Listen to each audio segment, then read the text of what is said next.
All right, ladies and gentlemen, welcome to this training section where we're going to continue our step-by-step process of getting your business phone number rocking and rolling. In this training, we're going to be talking about updating your business profile settings for SMS compliance. Okay, so this is going to be very important because all of the other steps that we're going to be talking you to are going to build upon this step by step by step. So after you've gone ahead and purchased your phone number and all that stuff that we had before this step, now we're going to say, cool, let's go ahead and walk you through getting your business profile settings ready before your registration. Now, if you haven't purchased your phone number, I want to go ahead and make this clear. The settings that we are about to go ahead and update right now are not going to show up if you have not yet purchased a phone number. Okay, so make sure you have gone ahead and done that. Otherwise, this training is literally not going to make any sense to you. Okay, so what we're going to go ahead and do is we're going to go over to settings at the bottom left inside of your business platform.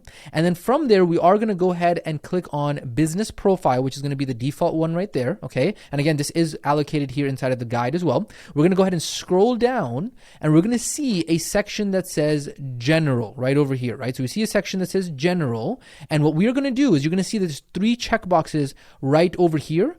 We're going to walk you through what these 3 checkboxes have to say. Now, this is very, very, very, very important. Even though the Client Kit team has done a job of trying to make sure that, hey, you know what? Everybody who uses the tool has something in this. Remember, the Client Kit is just the tool. We are partnering with the actual system and strategy that we are providing, so that way everything lines up according to what the actual strategy is. And so later on, we're going to be providing you the exact template messages to submit for A2P registration, and part of those messages are going to require these to match up with that. Okay, so very important that you follow along with what we're about to do here. Okay, so the very first thing is going to be make sure that this SMS compliance box is checked, which in this case is probably going to be checked automatically for you. Good. But then what we have to do is right over here where it says customize, we need to go in and actually put this specific text. Okay, so what we do is we go over here, we have the guide here, you can either type it out or you can copy it, and of course I've showed you this in other trainings where Command C or Control C is the keyboard shortcut, or you can always right click and copy there, and then you go ahead and click on customize, and then right over here we're going to now replace this. I went ahead and did Command A or Control A on the keyboard as a keyboard shortcut to select all, or you can just drag like that. Now I'm going to go ahead and hit Command V or Control V on the keyboard in order to actually paste. Now, once I've gone ahead and pasted on here, what you're going to see, and you have to make sure that there's no period on the end, right? Because if I add a period, it says on here, hey, you got to make sure that one of these is in there. So you got to say there's no period at the end. Okay, very important. So to opt out, reply stop. Now, this is what you have to say because later on, based off the system that we have created for you. Remember, Client Kit is just a tool. Without the actual system and strategy to use the tool, it's pointless. And so according to the system we've created for you later on when we provide you those templates, this is what is going to be in there. Okay, you then go ahead and hit save. All right. And then for the exact next part over here, we have make sure your SMS is compliant right over here. This is the second checkbox right there. And again, we got customize that we're going to have to go ahead and insert this right here. Okay.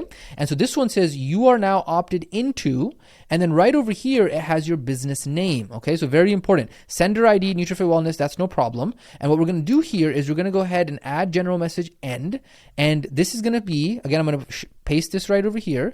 And then right over here, it's going to say you're sending opt-in to insert business name. What we're going to go ahead and do is we're going to go ahead and we're going to add this to where it says business name, okay? And what's going to do is that it's automatically going to put the sender ID right in here automatically, okay? And you can go ahead and read a little bit more if you want to put your mouse over this eye icon. It'll give you some more information on here. And it'll tell you, hey, the contents of this message are automatically going to be added to the first message, okay? So it's going to be just like that. And what I'll do is even in the guide, I'm actually just going to go ahead and paste this right over here. So that way, for those of you who are in the guide, you're going to be able to have that and exactly copied and pasted there. But the point being is that maybe in the future, if the trainings change, remember, all of the most up-to-date learnings and trainings are happening in the community. This is just kind of like the compilation of the trainings after a couple months. But the point being is that if they don't use the sender ID, you'll understand why. You can always just replace it with your business name and manually type in. You can go in and type, let's say, for example, it's Body Forge Fitness or whatever. You can go to manually type that in. But in this case, they are still using the sender ID. So I'm going to go ahead and use the sender ID there. I'm going to then go ahead and hit save.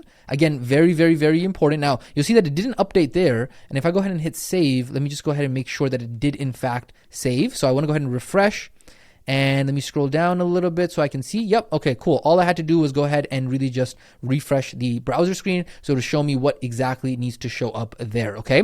Now the last one, we've already gone ahead and done this when we talked about the business email setup. However, we want to just go ahead and make sure that right over here, this email one is also properly set up. And you are going to make sure that your business name is located at the end of that default message that is located there. Okay, ladies and gentlemen. So this has been this specific training on updating the business profile. Really, the updated business profile needs to be these three right here, and they need to match exactly the way that we have shown you inside of this training. Ladies and gentlemen, every step you take is rock and rolling. You're doing amazing. Keep that momentum going. Do not stop here. We got more steps that we got to go to. You're doing an amazing job. This has been updating the business profile settings. We will catch you in the next training section.